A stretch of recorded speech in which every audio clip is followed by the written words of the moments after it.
Of you to clear that up. The Spartans are indeed our big story, and why would they not be? This is the 15th appearance in the Sweet 16 for MSU since Tom Izzo took over as the school's head coach in the mid-90s.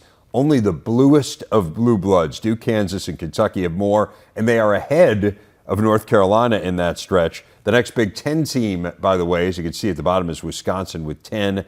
8 of these prior 14 Sweet 16 appearances have ended with the Spartans in the Final Four. So this is a part of the tournament where Tom Izzo really excels as he advances more than half the time in a grouping where, statistically 1 out of 4 is the average. So does really well here. What will it take for them, first of all, against Kansas State here tonight to get a win? Well, the more that I've studied this matchup, I think that Michigan State has the advantage with being able to potentially wear out Kansas State with their depth. The more that I watch Kansas State, the more I realize how much they rely on Noel and Johnson on the offensive floor. 60% of their points are either scored or assisted by those guys. And I like that because I think you can really make those two guys play one-on-one basketball, switch 1 through 5. I went back and watched Kansas State's game against TCU where they lost in the Big 12 tournament, and they really just wore those two guys out, made them make every play on the offensive end and try to get them to, isolate and not move the ball, because Kansas State, if they are able to move the ball, Noel averages 8 assists per game, and get other guys involved, because those other guys are great finishers and not great playmakers. But if you make them an isolation team where the ball sticks in their hands, those two guys, Johnson and Noel, I think you could really disrupt what they do on the offensive end and moving the basketball. And then on the other end, I would like to see Michigan State attack those two guys, because TCU did a really good job of attacking those two guys. And I know, as a guy that played with Brian McIntosh, me and him were the primary playmakers. When you're the primary playmaker, you really don't want to play that much defense on the other end of the floor, because you're putting so much energy on the offensive end. And so when I watched that TCU game, Mike Miles and some of those other guards really attacked those guys and made them play on both ends. I like how you kind of push it off on being the primary playmaker, why you didn't want to play that much defense versus just not wanting to play that much defense. I think that's the truth. I really didn't want to play much defense. It wasn't because I was tired. I think I just didn't want to play defense. Okay, so you said basically, you need to go hard after those guards, right? Like, how do you do that? Like, how do you execute what you're talking about making things difficult for the two guards for Kansas State? Well, one of the things, Kansas State switches a lot because their big man, Tomlin, is a very versatile 5, and he can switch and he can get out and guard guards. So that's what makes them so stiff defensively. That's why they've been a great defensive team, because on the defensive end, they've been able to kind of make teams play isolation basketball. And what I love about the matchup with Michigan State is they have a lot of guys who can create in isolation situations. So I'd like to see Hauser, Malik Hall, set ball screens on Noel and then create those mismatch opportunities, get him in the post, potentially get Noel in foul trouble, make him have to guard down there. He's only like 5'9", 5'10". And so I think they list him as 5'8". They list him at 5'8". Oh, wow. So, yeah. So, even smaller. So, yes. I think that was the way that TCU was successful in the Big 12 tournament, just because they were able to kind of get those matchups within their set plays. And not every team has the advantage to do that, because not every team has great isolation players. So I look at Michigan State. They have 2 guys that you can throw the ball into the low post. They have guys on the perimeter where you can get the switch with Keontae Johnson with Tyson Walker and allow him to play isolation basketball, and he could be effective in that way. So I think that's the way. You want to attack those 2 guys, because everybody else on Kansas State, they're not good defenders. They're great defenders. Like, those guys are role players. They know their role. They're going to play defense. They're going to play scrappy and hard. And then they have 2 really good offensive players. So you want to make those 2 offensive players have to guard. How do you see pace as a factor in this game? Kansas State loves to get up and down the court. They play at the fastest pace, or did in conference play in the Big 12. Michigan State has been a more deliberate team than they've been in the past. And you were talking about Kansas State not having a ton of depth, and yet they love to run. So to what degree is pace a factor in this game, and how do you see Michigan State as being prepared for what K-State wants to do? Yeah, well, I think Michigan State, I mean, it's hard to say with an Izzo coach team. I think they kind of want to make this a half-court game, right? They want to get into their offense. They want to run their stuff. They want to be deliberate on who they want to attack on the offensive end. Because if you get in a track meet, then it becomes harder to, find those mismatches and find those opportunities on both ends of the floor. So I think if I'm Michigan State, I want to, if I get the rebound, slow it down, get into your offense, run some of those floppy actions, try to get those switches and be able to attack Kansas State. Because once again, if you get up and down, then it just becomes kind of like talent against talent. And those two guys are as talented as any two players in the country. Not that Michigan State doesn't have talent, but I think if you have two guys that I think that potentially probably maybe have more talent with those two than maybe some of the Michigan State players individually. If you get in a track meet, I think that plays into their advantage. We've talked about a lot here over the last couple of days that Michigan State has been a lot better defensively here in these two games in the NCAA tournament than they had been down the stretch. They really didn't play well defensively, which is so counter to the identity that Tom Izzo has created in East Lansing. What do you attribute this to? I think the Iowa game. I think that game where they gave up 112 points, they blew a 12-point lead in the last, a minute and 8 of the game. I really seen a shift after that game. I think the veterans of this team, the leadership of this team, they came together and said, look, we're not going to win, and we're not going to win big and go where we want to go if we're going to defend like that, if we're going to put that kind of effort. Because all year long, Michigan State has the athletes to be great defensively. Like when you look at Akins, when you look at Malik Hall, Tyson Walker can get into you and pressure you. A.J. Holgard is a big, strong bodyguard. So they've always had the talent defensively to be great. It's just the effort hasn't always been there. And I think since that Iowa game, they've been really, really good in kind of those crunch moments, those key deciding moments of the game in the second half, where there's 8 minutes left and they've been able to kind of make that push and be able to get some stops, slapping the floor, being a Coach Izzo type of team. And so I think it was that Iowa game that really was the ultimate shift. 16 wins as a lower seed in the NCAA tournament for Tom Izzo, passing Jim Boeheim with that last one. It's the most all time, and we'll see whether or not he can pull off another one tonight in New York City. So that one big piece of news in the Big Ten, but also do want to talk about Micah Shrewsberry and his decision leaving Penn State after just 2 seasons to become the head coach at Notre Dame in his home state of Indiana. Shrewsberry made the Big Ten championship game this year, led Penn State to its first NCAA tourney appearance in a dozen years. They bowed out in round 2. Penn State AD Pat Kraft released a brief statement yesterday saying, quote, "We thank Micah for his contributions to the PSU community, wish him the very best. We are already moving forward in a search for a new head coach and will identify and appoint a tremendous coach, teacher, and person who will take us to unprecedented heights." Now, Penn State reportedly offered to double Shrewsberry's salary, so it's not like they did not try to keep him, Trey, but no natural ties to the area. And you do understand, he's from Indiana. He coached at Indiana South Bend. That was his first head coaching job. So not only does he have ties to Indiana, he has ties to South Bend. What's your takeaway on the fact that he decided to leave for a job that, look, Notre Dame has a ton of prestige as a university, but I don't necessarily think you look at this as a huge step up basketball-wise. Certainly a good history. It doesn't have a great history as a basketball program. Yeah, I mean, I look at it, I think the first thing that I look at is just how much he did in 2 years at Penn State. I think that's the first thing that comes to mind as he took this job and he's moved on, because he earned the opportunity to have the options to be able to, get that increased salary. Penn State doing everything they could to try to retain him. But I look at just what he did in a short amount of time. I mean, they won their first tournament game since 2001. They were able to produce an All-American for the first time since 1955.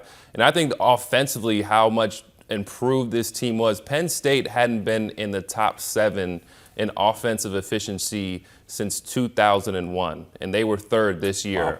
And so, I mean, just how much he was able to develop a culture and identity in year 1, and then to have a culture and identity to be able to get the talent to go along with it to ultimately create one of the most dangerous teams in the Big Ten. And I really felt like all year long they were a veteran big man away from being like a top 5 team in the country. That's how good I thought this Penn State team was. And I thought a lot of the games they lost is just because they didn't have that veteran post presence. And so I think you just got to, tip your hat off to Coach Shrewsberry. I think he earned the right to be able to, move on, go back to his home state, take on this new challenge in the Big East and being able to coach Notre Dame. But I think moving forward for Penn State, I would look, if it were me, I would consider looking at somebody within the organization, within the roster, within the coaching staff already, just because of what Shrewsbury's been able to establish. And the current players are calling for that. Again, we'll see. There are lots of names popping up here nationally as well, so we'll get a sense on that coming up with Brendan Quinn. David Jones did a great piece on Penn Live about this and about the ties that Shrewsbury has to the state of Indiana. And I think there is this desire out there to somehow make it about something bigger and to somehow make it a commentary on Penn State basketball. I just don't see it that way. No. I mean, I think that he's really happy. I think he really liked this job, but the truth of the matter is, like, home is hard to resist for a lot of people. And so this chance to come home, I think that overrides everything. I think Penn State can get a really good coach. And I think Micah Shrewsberry has shown that in a very short period of time, you can win there. And again, it's heartbreaking, I think, for Penn State to lose him because he's a really good coach. And to your point, really kind of an X and O genius. I mean, you said they're veteran big man away, but he almost used that to their advantage too, right? I mean, he made teams match up with them and was able to win despite the fact he didn't have a big man.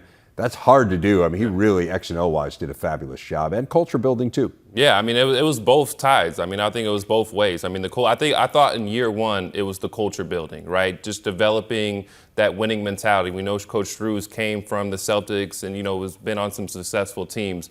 And then I said it at the end of the Big Ten tournament when they lost, it's like, now you have to have talent with culture because you can't just have culture with no talent. That's what he did. He went out and got talent. He was able to go get Funk. He was able to develop Seth Lundy. He was able to develop Jalen Pickett into an All-American type of player. And so, yeah, I mean, it's just incredible what he did. But as you mentioned, home is home. So it's hard to pass up on an opportunity. You have the ties there. You're able, the AAU coaches there. The AAU programs. And so it's going to be, there's just so much talent in Indiana, in terms of basketball-wise. And so I know he's going to be able to recruit there and have success. And we'll see whether or not Penn State's able to hold on to this recruiting class, which is really good. Presumably Micah Shrewsberry's son is no longer coming to Penn State, but there's some other really good members of that class that I know they like to keep. Seth Lundy has announced that he's foregoing his final year. So there's going to be some reconfiguring, but the portal gives you hope. But as we see, as we saw this year, Micah Shrewsberry did about as good a job in working the portal as anybody. Got a tremendous player in Andrew Funk. So tough blow for Penn State. We'll talk. The women's tourney resumes tomorrow. Iowa's going to be in Seattle to take on Colorado, 7:30 Eastern tip there. Then 2 games on Saturday, Maryland and Notre Dame. That is in Greenville, South Carolina. And then Saturday afternoon, it's Ohio State and UConn. That one is back in Seattle, which is also where we find Ben Pickman of The Athletic, who is kind enough to join us now, as he did last week as well. Ben, before we get into the teams that are playing, I want to talk to you about one of the teams that isn't playing, and that is Indiana. They were a top seed, got upset, as we know, by Miami. What was your takeaway? How surprised were you that IU, a team I know you were really high on when we talked last week, did not make it through to the Sweet 16?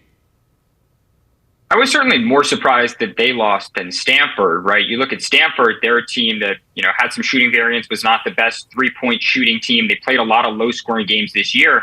IU, by comparison, was one of the best teams in the country, if not the second best team in the country, all year long. And so for me, to see their game, it was stunning. It was surprising, and especially the way they ended down the stretch, right? You look at Mackenzie Holmes, she was limited, but she didn't play necessarily a bad game. She had 22 and 9. Grace Berger, again, experienced 17, 6 and 6. It was that Miami was able to exploit Indiana on pick and roll defense. I think that was so surprising. And then you look at the shooting discrepancy from 3-point range, right? Miami had 8 3-pointers. Indiana had 5, but 2 of those 5 came in the final minute, right? So it was really more like an 8-3 discrepancy. And so to see Indiana shoot it the way they did, and to see, Berger and Holmes specifically be exploited on the defensive end, I think it was really surprising. And I am flabbergasted, shocked to see Indiana out of this tournament and Miami still in it.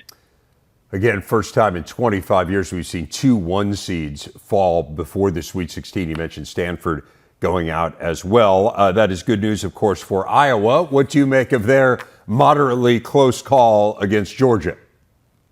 I mean, I think it's good that they were able to sweat out or grind out a victory in this tournament, because if you flash back to last year, they were unable to do that, right? Georgia scored 66 points in their loss in the round of 32. Last year, Iowa allowed 64 to Creighton. So it was very similar defensive performances. Of course, in 2022, they lose that game. In 2023, they win it. But I think the alarming number, if you're going to point to something, is the 17 turnovers by Iowa. Now, it wasn't Caitlin Clark who was turning the ball over. I think she only had 3. But it was the rest of her teammates around her. And that 17 number, if that number persists into the Sweet 16, into the Elite 8, Iowa, I think, is going to have some problems. Now, Caitlin Clark also only shot around 35% from the field. Can Colorado keep her down? I'm not so sure about that. So I think a better day is ahead for Caitlin Clark. And if Iowa can, maintain the basketball and not turn it over, I think they should have some success against the Buffaloes. Yeah, let's dive into this matchup here with Colorado. What do you make of a team that went into Duke and beat the Blue Devils in overtime, a pretty big surprise, and now here they are against maybe the top player in the country in Caitlin Clark, an explosive Iowa team? Give us a sense of this matchup. Colorado's been one of the most surprising teams all year. They've been, around in the AP top 25 towards the bottom end of it for most of the season. And if you're going to look at a matchup that might, loom large or make a big difference in this game that isn't Caitlin Clark related, look to the inside, right? Iowa's center, Monica Sonano, she's one of their best players, their second best player, maybe their third best player.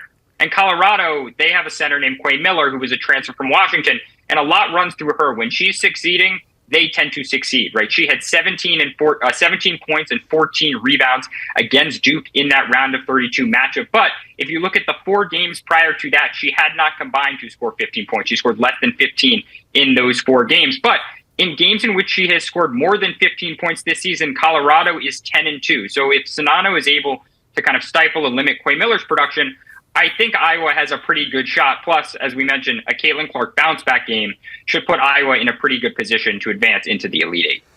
And, of course, as I kind of alluded to, the bracket has definitely opened up because Stanford was in their bracket, so Iowa, the highest remaining seed there. We'll see whether or not they can get through and make the Final Four for the first time since 1993. Maryland is also a 2 seed. They take on Notre Dame, a team they beat by 2 earlier this year in South Bend. This is a different Notre Dame team, though, and not really in a positive way at all because they're without Olivia Miles, star guard for them. How does that impact this matchup? I think this matchup will look completely different, right? I think Olivia Miles is one of the best creators, facilitators, playmakers in the country. I remember watching her last year in the NCAA tournament. I was in Bridgeport watching Notre Dame in person, and she was a freshman rather. And to see her create, to see her poise, she was not fazed by the moment. And so to lose someone like that, of that ability towards the end of the season has, really made Notre Dame look a little bit different down the stretch here over these last few weeks, specifically on the offensive end, right? They scored just 38 points against Louisville in their ACC tournament loss, and they scored in the low 50s against Mississippi State in their round of 32 win. So Notre Dame's offense looks a little bit different. There's a lot of questions as to how are they going to score. Can they score enough to beat Maryland? And the answer is probably not, and it would still probably be a good season for Notre Dame considering the injuries to Miles and Dara Mabry as well. So they're an injury-riddled team. They're certainly resilient, but I'm not sure they have the offensive firepower to necessarily, advance past Maryland and get to the Elite 8. Were Maryland to win that game, they'd be in the Elite 8 for the first time in 8 years, and they would almost certainly take on South Carolina. And we talk about results from earlier this year. Look, nobody's beaten South Carolina. They are undefeated. However, Maryland annihilated them. Or South Carolina annihilated Maryland, I should say, beat them by 25 points. So give me a sense here of where there might be hope that were Maryland to face South Carolina again, that it might be different and more competitive. I guess the hope is that Diamond Miller didn't play in that first matchup. And if you look at Diamond Miller, we at The Athletic recently talked to 6 WNBA front office members.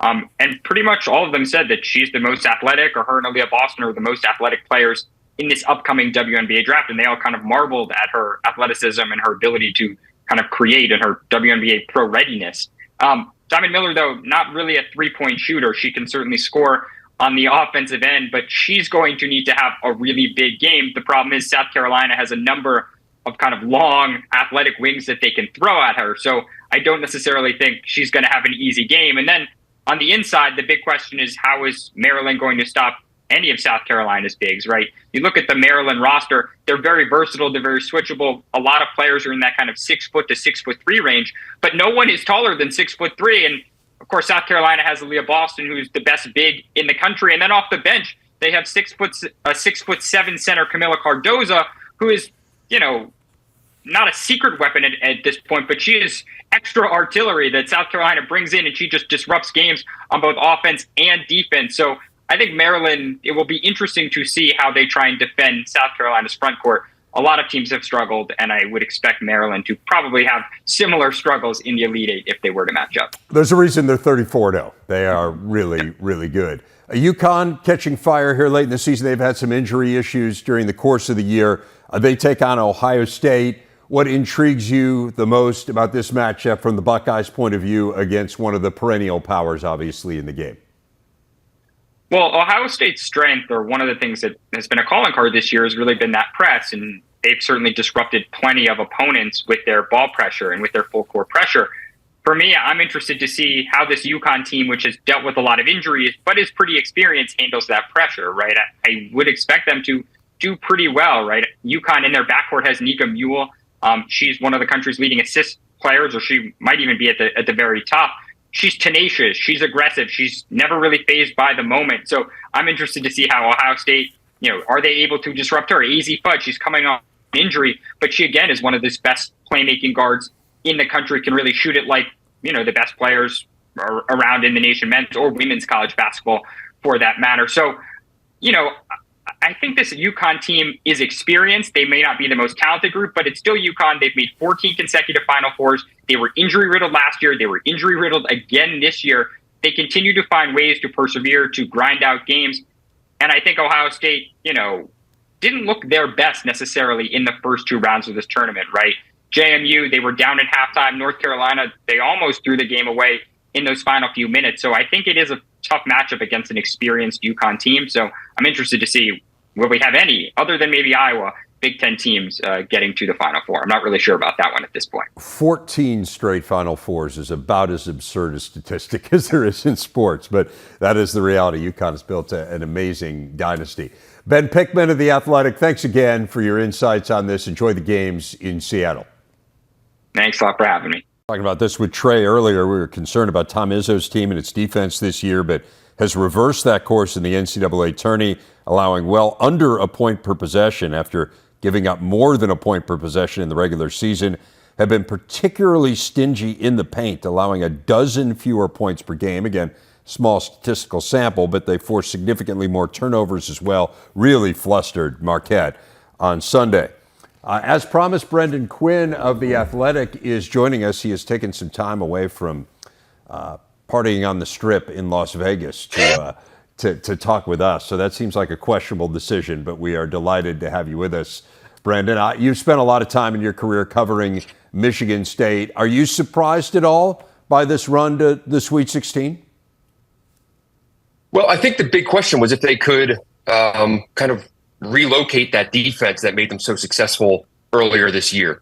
And you hit on it there that it's returned here in the postseason, and suddenly Michigan State looks a lot like the Michigan State that we're used to, of defense and rebounding and winning games that way. And a great test of that in Kansas State in the Sweet 16. I thought Michigan State was really impressive in dictating the style of game against Marquette. Basically the fastest team in the Big East.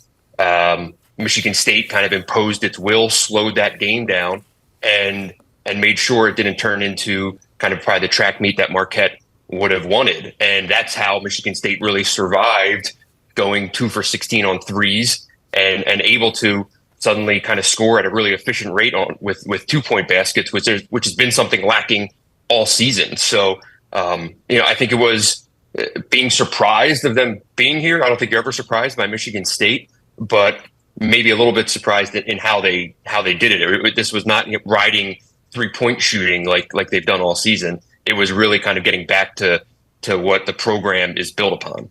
Yeah, that is what's amazing. I mean, one of the top 6 3-point shooting teams in the country, and really had not just an off game against Marquette, but kind of an off weekend shooting the three, and still figured out a way. They were 12 of 13 at the rim in that game against Marquette. So to your point, not a team that's really gotten a lot of post scoring this year, but got a little bit here in this one. Of course, the guards got to the hoop as well. You mentioned tempo, and Trey and I were talking about that earlier as kind of one of the big factors in this game. Kansas State plays at the fastest tempo of any team in the Big 12. We think of Michigan State historically as playing that way, but they have not this year. They have slowed it down and grinded it out a little bit more.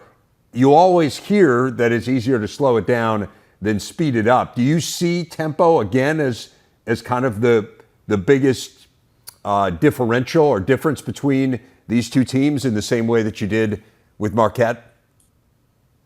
I do. I think so, because it's not only running up and down the court. It's also understanding how you can stifle a team by having really good transition defense and keeping them out of scoring early in the shot clock, and these things that they relied on, and then suddenly you force them to play a different way. Now their half court offense is kind of shaken a little bit. It is the same thing as teams that might want to run the way Kansas State does. Well, suddenly, guys might leak on shot attempts and stuff like that, and it maybe gives Michigan State a chance for offensive rebounds and things like that. So if Kansas State is leaking and Michigan State is crashing, that could go in the Spartans' favor, and suddenly we'll be hearing kind of this national narrative of man, Michigan State's just this place built on defense and offensive rebounding, where people like us who've been watching them all year would be saying like, well, that's not really what they did this year. Yeah. It just happens to kind of be both a stylistic matchup. Like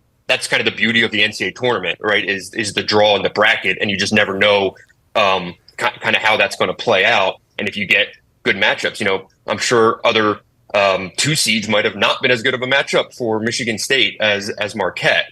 But that's the draw, and that's how they ended up here. I want to speak to you about the Big Ten more broadly. You've been covering it for many years. Certainly disappointing to only see one Big Ten team in the Sweet 16, although if you go along with the seeds, look, obviously Purdue was supposed to be there, and there was a historic loss. Indiana, by seed, should have been through. I do think there were some Big Ten teams that acquitted themselves really well. I would list Penn State there, certainly Northwestern. Maryland played very well in that first game against West Virginia before running into a really good team in Alabama and getting a little bit steamrolled there in the second half. But big picture, it's disappointing to only have one team left. I mean, I think it'd be foolish to suggest otherwise. What do you read into this struggle for the Big Ten? And again, the fact that now it's been 3 years in a row after what really was a pretty good run, a great run of getting teams to the Final Four and even to the championship game, just not winning the national championship. What do you think's happened here this year and maybe more generally these last few years? Yeah, I feel like it's just rerun the tape from last year, because we probably had the same conversation. and I don't think there's a single unifying theory of why. Is this a case of the Big Ten is built to produce NCAA tournament bids, but not teams that win in the NCAA tournament? Because getting 8 or 9 bids every year is great, and it's great financially for the league. It's great for relevance and all of that. However, this is the weekend that really matters, and you want to see teams playing. We can go over everything, the 20 game schedule, the fact that the conference championship game ends as late as humanly possible, and is that detrimental to those teams. We can go on and on and on. I really don't think there's one thing, but I feel like with the turnover and leadership in the conference office, there needs to also be a refocus on men's basketball and looking at real reasons why, and finding I don't know, maybe opening up lines of communication more so than they have been of late, and really putting everything on the table as to why this is continuing to happen. What's your take on Micah Shrewsberry's departure? Bad for Penn State. I mean, of Of all the recent hires in the league, that was about as good as it gets, to the point where I wondered if Penn State realized how good of a hire it was in real time. Micah Shrewsberry, the background, the coaching prowess, everything that he brought to the table was just a great fit. I never thought it was going to be long for the world because of his pedigree and the fact that he was going to win there. And if you win at Penn State, it's going to jump off the page of people, and some smart AD is going to come calling, and that's what you saw here. I mean, the second Mike Bray kind of spelled out his end at Notre Dame, I basically thought it was going to be Micah Shrewsberry. It's the most obvious fit in this coaching carousel. So, off he goes, and where does that leave Penn State? I don't know. I mean, it feels like just pages being ripped out of a book there, between the roster turnover that's going to come from having an entire roster built on upperclassmen transfers who are basically one-year rentals, to now having a change at the top as well. It's a program completely starting over anew at a time that there is so much movement and instability in the college game. Penn State they got to get this right, and I don't think there's any obvious any obvious hire in Happy Valley. A lot of push internally for Adam Fisher. We'll see whether or not he gets it. Certainly hearing Mike Rhodes, Matt Langle among the candidates, but we'll see. Mm-hmm. To your point, there's a lot of turnover. The one positive is the portal allows you to rebuild quickly. So if they can get in and hit home runs in the portal in much the same way that Mike Shrewsberry did, perhaps they can get it going again here reasonably quickly. All right, Brendan, enjoy the games there in Vegas and really appreciate your time and your insights. Thanks, man. Always a pleasure. Thanks, Dave. The NCAA hockey tournament starts today for the men. 4 Big Ten schools, part of the 16-team field.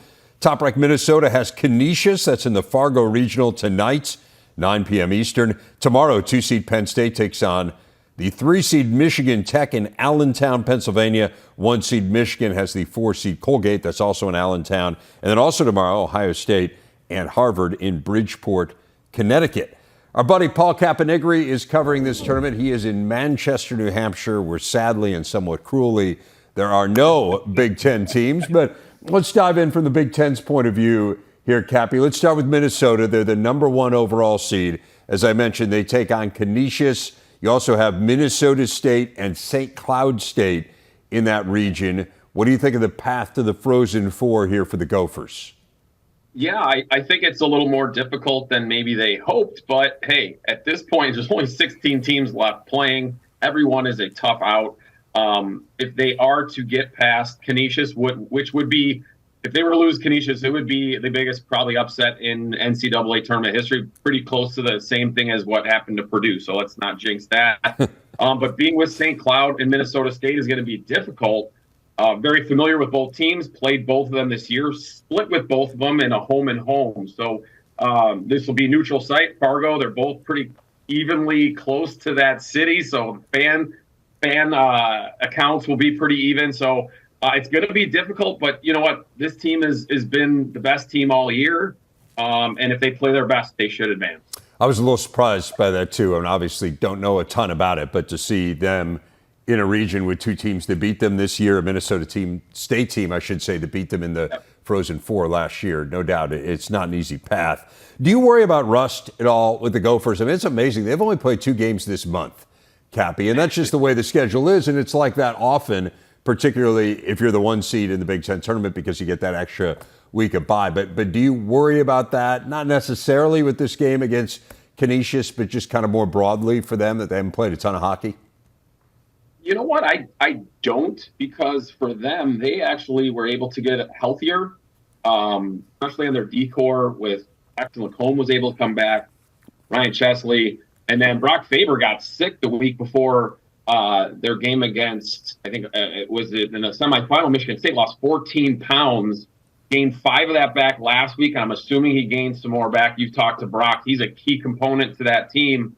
And all season long has built up to this point for Minnesota. This season was all about national championship. That's why all those guys came back.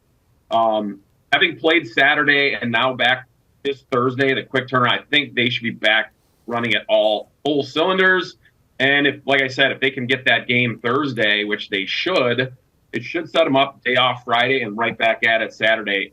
I like the way it's set up for them. I don't see Russ being a factor. And again, a similar situation last year, and they made it to the Frozen Four. They're coming off that fabulous game against Michigan in the Big Ten Championship, which was everything that you would want. Michigan, the top seed in Allentown, as we talked about. How much can that momentum for them of having knocked off the Gophers, having just beaten the number one overall seed in this tournament, how much can that carry forward into the NCAA tournament? Yeah, I mean, I think it can. I just love the way they played in their playoff games the last 2 weeks. They played the two best teams, arguably besides them in the league with Ohio State and Minnesota. One at home, they dominated the Buckeyes for the most part.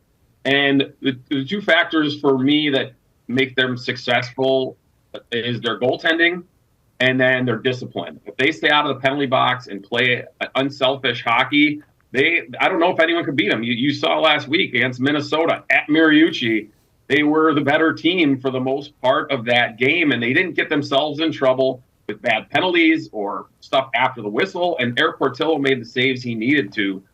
So I like to see that carrying over. They're familiar with Allentown for most of the players other than the freshmen.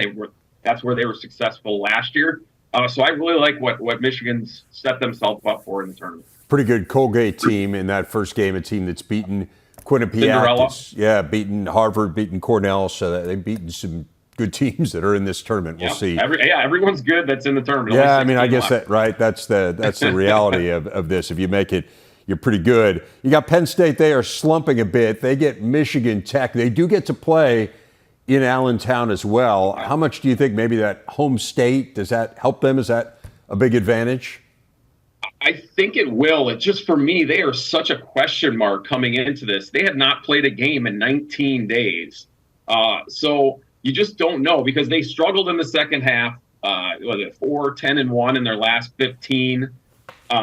So this could be a great thing for them. 19 days off, kind of almost like a new season.